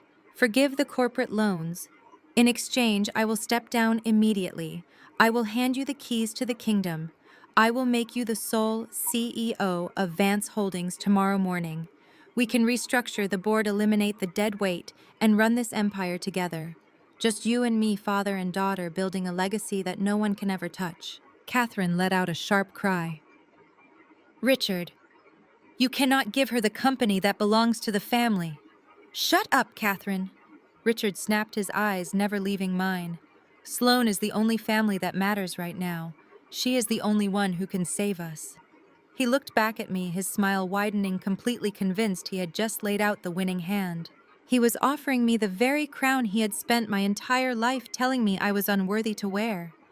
He was offering me the seat at the head of the table, the ultimate validation I had craved as a naive 20-something, trying desperately to earn her father's love and respect. It was the ultimate psychological manipulation. He actually believed that my ambition was driven by a pathetic need for his approval. He believed that offering me a fancy title, a corner office, and his fake admiration would magically erase decades of emotional abuse, neglect, and vicious betrayal. He thought I was still that quiet, eager girl seeking her daddy's permission to exist in his world. I looked at his extended hand. I looked at the charming, persuasive smile plastered across his aging face, completely devoid of genuine remorse or self-awareness. A wave of profound, absolute disgust rolled through my stomach. The sheer arrogance of the offer was insulting. He had absolutely nothing left to give. His entire world was in ashes, yet he was still trying to dictate the terms of my surrender. I did not take his hand. I crossed my arms over my chest, my gaze cold and unyielding. You think I want to captain a sinking ship full of rats? I asked, my voice slicing through his forced warmth like a scalpel. The fake smile instantly vanished from Richard's face. His hand slowly dropped to his side. Your company is a hollow shell, Dad, I stated, stepping forward to ensure every word landed with maximum impact. It is bleeding cash, drowning in toxic liabilities, and completely devoid of any real value. You drove it into the ground with your own arrogance, and Terrence just sped up the inevitable crash. There is no legacy left to save. I looked him up and down, taking in the full measure of his pathetic desperation. I don't want your title, Dad, I said, delivering the final blow with chilling precision. I don't want your ruined legacy, and I certainly don't want to run a bankrupt empire with the man who built it on lies. I want my money. Richard's face crumbled. The formidable titan of industry, the man who had spent 3 decades ruling boardrooms through sheer intimidation, shrank into a pathetic, aging shell of himself. He took a slow, unsteady step backward, raising his hands in a gesture of absolute surrender. He retreated into the shadows of the room he had once commanded, his eyes fixed on the marble floor. He had nothing left to leverage. He could not bully me. He could not outspend me. He was completely out of ammunition. Catherine watched her husband surrender, and a terrifyingly cold calculation washed over her features. She realized the aggressive, dominating approach was dead. She realized Richard's corporate maneuvering was entirely useless. She had to pivot to the only weapon she had left in her arsenal. She had to use emotional warfare. Catherine smoothed the front of her ruined silk dress, adjusting her posture to project an aura of gentle, aristocratic grace. She looked down at Penelope, who was still gasping and violently trembling on the floor in the midst of a severe panic attack, and Catherine literally stepped over her daughter's legs without a second glance. A mother's love in the Vance household had always been entirely conditional, reserved only for those who could elevate the family name. Penelope was now a liability, so Catherine simply discarded her. She walked toward me, her sharp, hateful expression softening into a mask of deep manufactured maternal sorrow. She reached out, her hands fluttering in the air as if she desperately wanted to embrace me, but did not quite dare to cross the boundary. Sloan, please. Catherine began, her voice trembling with perfectly calibrated emotion. This has gone entirely too far. We are destroying each other. Your father is a proud, stubborn man, and Terence has clearly lost his mind. But you and I, we are family. We are blood. We are mother and daughter. We need to find a way to heal from this horrible tragedy before it consumes us all. I said absolutely nothing. I stood perfectly still, letting her spin her desperate sticky web. I know you are angry about the Aspen property, Catherine continued, her voice dropping to a soothing, conciliatory whisper. And I understand why you feel defensive. You loved your grandfather. But let us be fiercely practical, darling. You live in a tiny, cramped apartment in the city.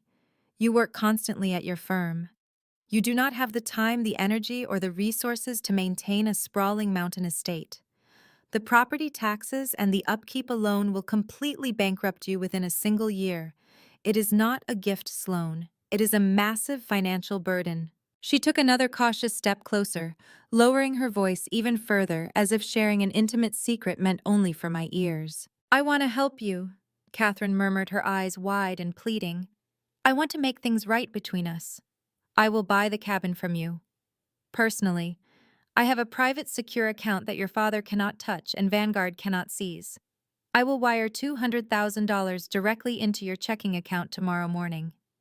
It will give you a beautiful liquid nest egg. You can buy a nicer apartment. You can travel the world. You can start fresh, completely unburdened by this toxic family mess. Just sign the property deed over to me tonight, and I will take all the stress off your shoulders. Let your mother take care of you. The sheer audacity of her proposal was staggering. She was standing in the wreckage of her entire life, watching her golden daughter hyperventilate on the floor, and she was still actively trying to rob me under the vile guise of maternal charity. I looked at her carefully crafted expression of concern. I looked at the fake tears welling in the corners of her eyes, and then I laughed. It was not a polite, socially acceptable chuckle. It was a sharp, echoing laugh that erupted from my chest and cut straight through the heavy, suffocating tension of the grand ballroom. I laughed directly in my mother's face, shaking my head at her absolute delusion. Catherine recoiled violently. Her fake warmth evaporated in a millisecond, her features snapping back into a tight, hateful glare. "What is so funny?" Catherine snapped, her voice losing its melodic pitch and turning harsh. "I am offering you a generous lifeline, you ungrateful girl. You are offering me a fraction of a percentage," I corrected her, my laughter fading into a cold, lethal stare. "You really think I am that stupid, Mother? You think I spent the last decade building a career in corporate finance without learning how to run a basic asset valuation on my own properties?" Catherine swallowed hard. The color began to drain from her cheeks, leaving her perfectly powdered face looking sallow and gray. She took a small step backward, her hands dropping to her sides. "You think I do not know about the new commercial zoning laws in Aspen?" I asked, my voice ringing out clearly so every single person in the room could hear. The county council passed the rezoning initiative exactly 6 weeks ago. The land Grandpa Arthur's cabin sits on is no longer restricted to residential use. It is now prime commercial real estate located right at the base of the massive new ski resort expansion. Richard's head snapped up. He stepped out of the shadows, his eyes wide with renewed, absolute terror. He knew exactly where I was going. "A luxury resort developer approached you and Dad last month." I continued delivering the facts with the merciless precision of an executioner. "They want to bulldoze Grandpa's cabin and build a massive boutique hotel on that exact ridge. And they offered you $15 million for the land." A collective gasp rose from the remaining staff members and the few straggling guests lingering by the exit doors. Even Terence, who was currently facing federal prison time, stared at Catherine in absolute shock. Penelope stopped gasping for a fraction of a second, her tear-streaked face turning upward to stare at her mother in total disbelief. $15 million, I repeated, letting the massive figure hang heavily in the silent air. But there was a major problem. Grandpa Arthur had already filed the legal addendum giving the property entirely to me. You could not sell what you did not legally own. That is why you were so desperate to claim a clerical error. That is why you demanded I hand over the deed tonight. You wanted me to sign it over for nothing. You offered me a pathetic $200,000 so you could quietly pocket the $15 million and save your bankrupt, fraudulent lifestyle. Catherine was completely speechless. Her mouth opened and closed, but no sound emerged. Her ultimate manipulation, her grand final safety net, was entirely exposed and destroyed. She looked like a fish suffocating on dry land. She finally realized that I held every single card, and she held absolutely nothing. "You did not want to help me, Mother," I stated, my voice dropping to a freezing absolute zero. "You wanted to rob me, just like Penelope robbed Grandpa on his deathbed. You are all exactly the same." The silence in the grand ballroom was deafening. The total, undisputed defeat of the Vance family was finally complete. They were stripped bare, exposed as frauds, thieves, and bankrupt failures. There was nowhere left to hide. There was no lie left to spin. Then a sharp, piercing sound shattered the quiet. The front doorbell rang. Its deep, melodic chime echoed through the vast foyer and poured into the ballroom, startling everyone in the room. Catherine's head snapped toward the grand entryway. Her pristine, aristocratic facade was completely gone, replaced by the frantic, unhinged paranoia of a cornered criminal. "Who is that?" Catherine snapped, her voice shrill and hysterical. She spun back to glare at me, her hands balled into tight fists. "Who did you invite to my house? Sloane? Have you called the police? Have you brought the press here to completely ruin us?"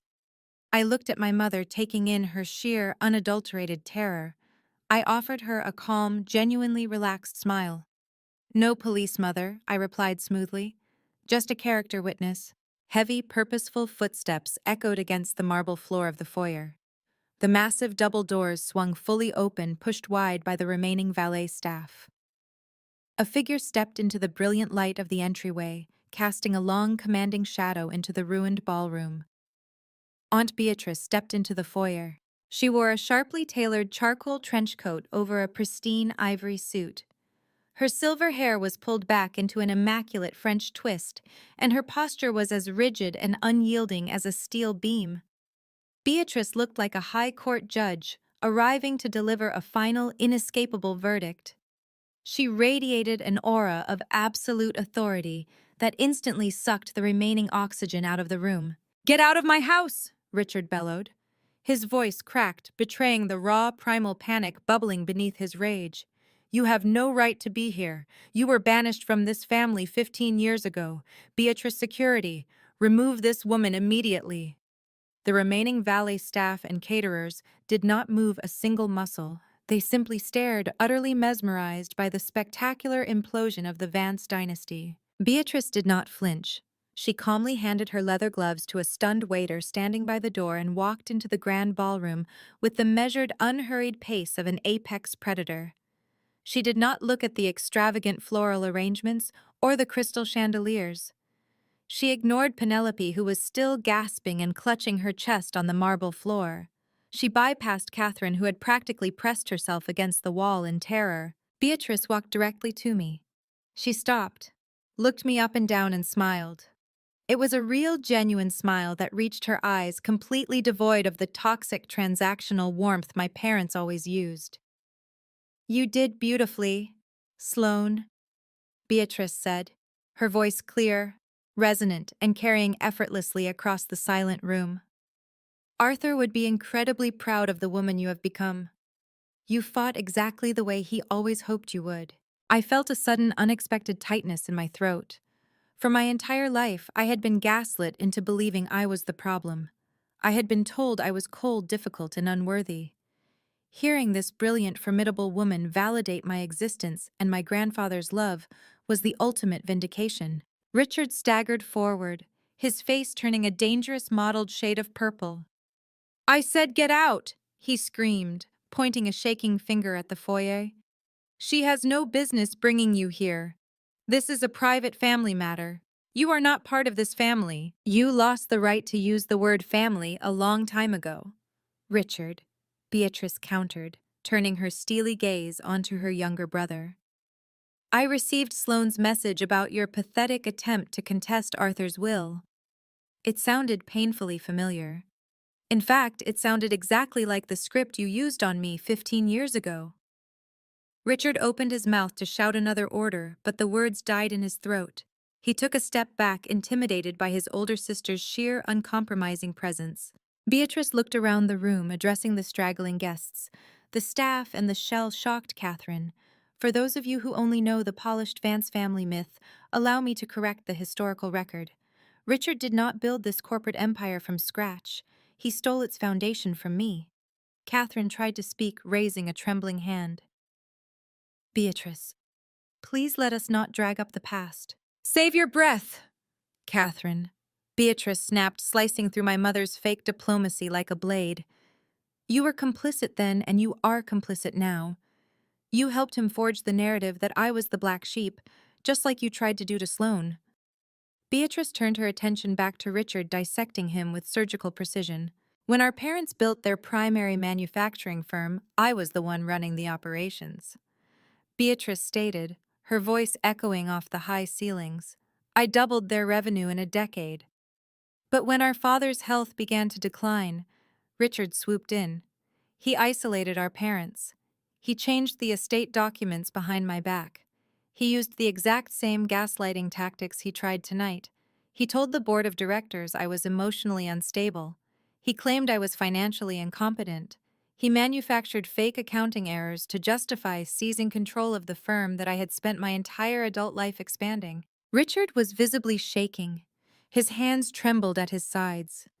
His carefully constructed reality, the myth of the self-made billionaire titan, was being dismantled brick by brick and broadcasted to everyone he had ever tried to impress. The difference, Beatrice said, turning back to me with eyes full of fierce pride, is that Sloane is far smarter than I was. When Richard stole my birthright, I walked away to save my sanity. I let him have the company because I thought my peace of mind was worth the price of his theft. But Sloane stayed. She watched you.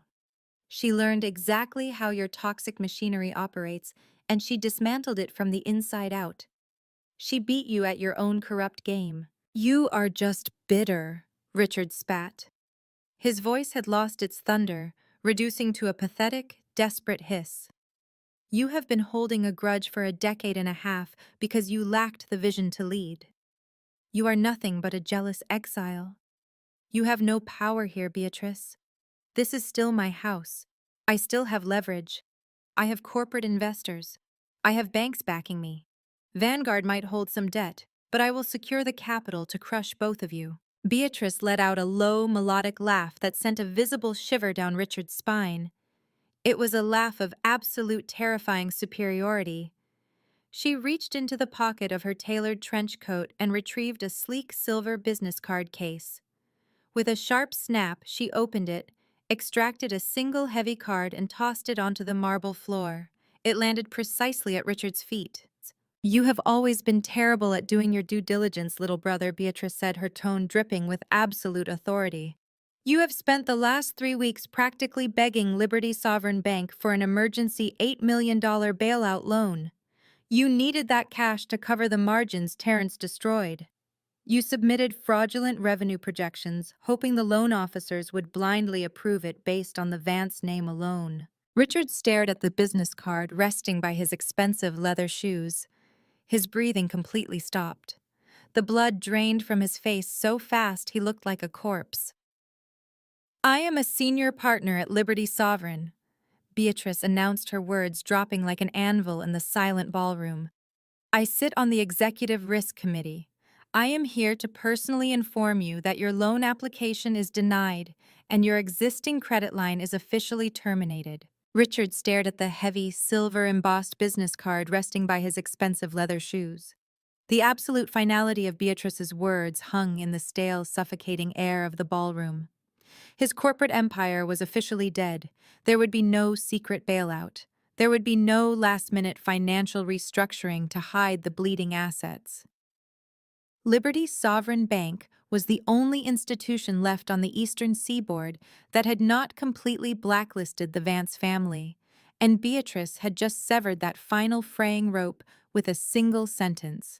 Richard stumbled backward, his knees buckling until he collapsed heavily into a gilded accent chair. He buried his face in his hands, a broken, defeated man whose entire identity had just been erased. Catherine remained frozen against the silk-paneled wall, her eyes darting frantically around the room, searching for an escape hatch that did not exist. The aristocratic mask she had worn for decades had melted away, leaving behind nothing but raw, undisguised terror. But it was Terence who shattered the stunned silence. A guttural, animalistic sound of pure panic tore from his throat. The termination of the credit line meant the immediate discovery of his massive embezzlement. The federal authorities would be in his office by Monday morning, seizing hard drives and freezing accounts. He would not just lose his country club membership and his fleet of imported luxury cars. He was facing a decade in a federal penitentiary. The polished, arrogant son-in-law completely vanished. Terence scrambled across the marble floor like a deranged madman, diving toward the designer leather briefcase he had discarded near the cocktail bar earlier that evening. His hands shook violently as he snapped the brass locks open, frantically tearing through manila folders, financial ledgers, and legal pads. Confidential papers scattered across the floor, fluttering around Penelope, who was still rocking back and forth in a state of catatonic shock. "It doesn't matter," Terence screamed, his voice cracking with absolute hysteria. He ripped a thick cream-colored document from the bottom of the briefcase and held it up like a holy relic. "The game is not over. You think you are so brilliant, Sloane. You think you can just march in here, buy up our debt, and strip us of our own company. You missed a crucial detail." He practically sprinted back toward the center of the room, shoving the document in my general direction. His chest heaved with exertion, his face glistening with a sheen of cold sweat.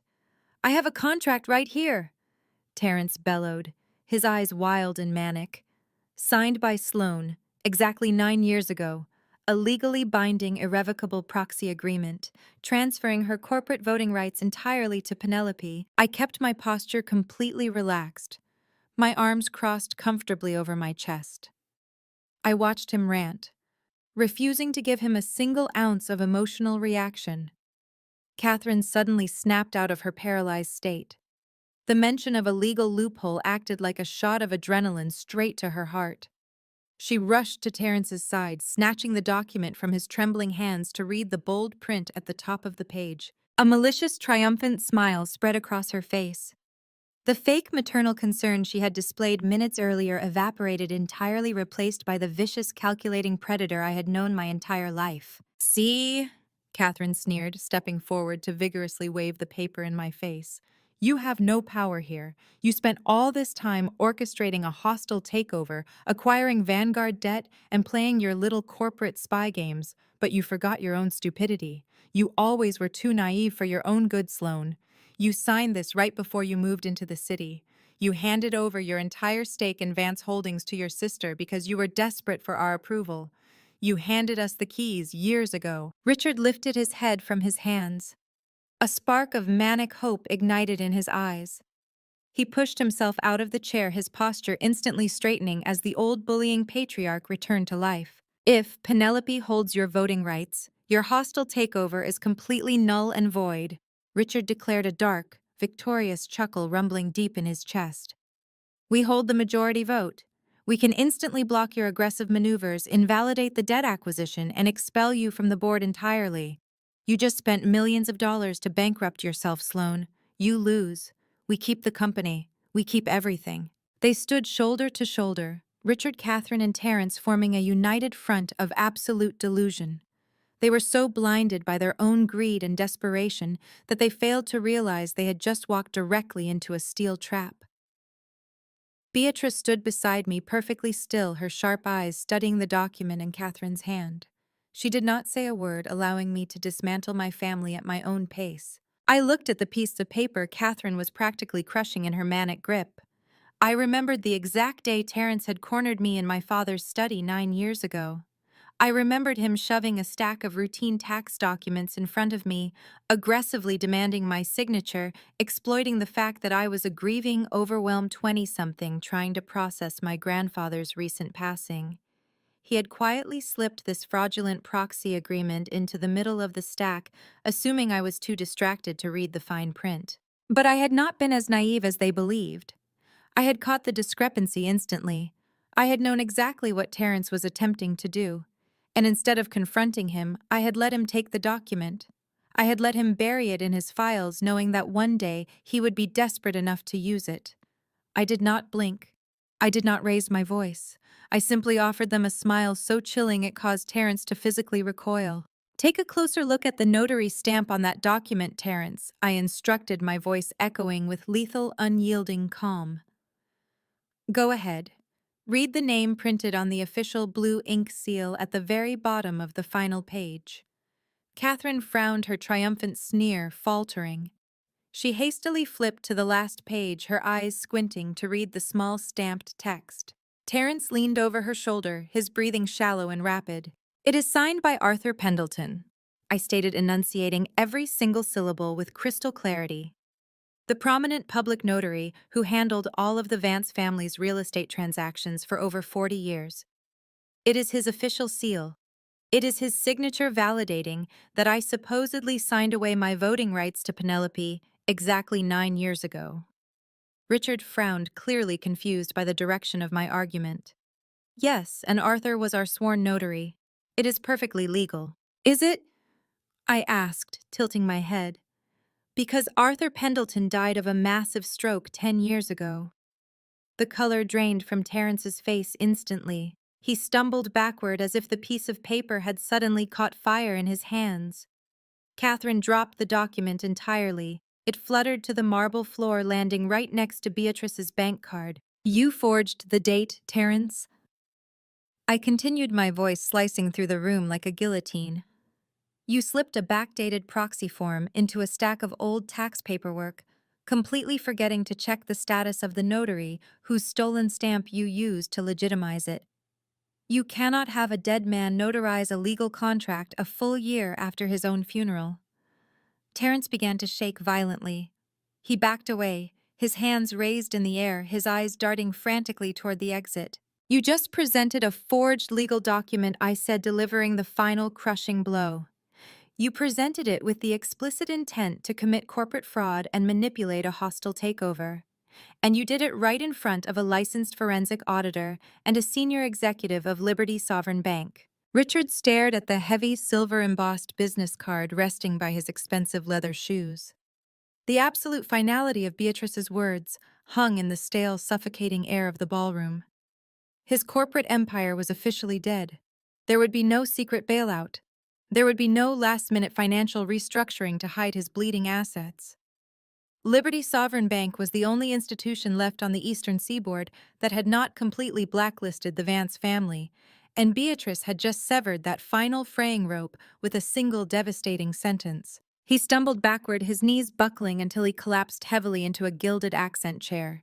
He buried his face in his hands, a broken, defeated man whose entire untouchable identity had just been erased in a matter of seconds.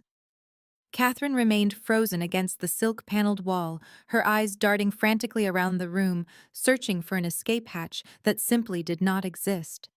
The aristocratic mask she had worn for decades had melted away, leaving behind nothing but raw, undisguised terror. But it was Terence who shattered the stunned silence.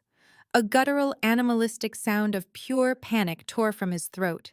The termination of the credit line meant the immediate discovery of his massive embezzlement. The federal authorities would be inside his corner office by Monday morning, seizing hard drives and freezing his offshore accounts. He would not just lose his country club membership and his fleet of imported luxury cars. He was facing a decade in a federal penitentiary, and he knew it. The polished, arrogant son-in-law completely vanished. Driven to absolute madness by losing everything, Terence scrambled across the marble floor like a deranged man. He dove toward the designer leather briefcase he had discarded near the cocktail bar earlier that evening. His hands shook violently as he snapped the brass locks open, frantically tearing through manila folders, financial ledgers, and legal pads. Confidential papers scattered across the floor in a chaotic mess, fluttering around Penelope, who was still rocking back and forth in a state of catatonic shock. "It doesn't matter!" Terence screamed, his voice cracking with absolute hysteria. He ripped a thick, cream-colored document from the bottom of the briefcase and held it up like a holy relic. "The game is not over. You think you are so brilliant, Sloane. You think you can just march in here, buy up our debt, and strip us of our own company. You missed a crucial detail. He practically sprinted back toward the center of the room, shoving the document in my general direction. His chest heaved with exertion, his face glistening with a sheen of cold sweat.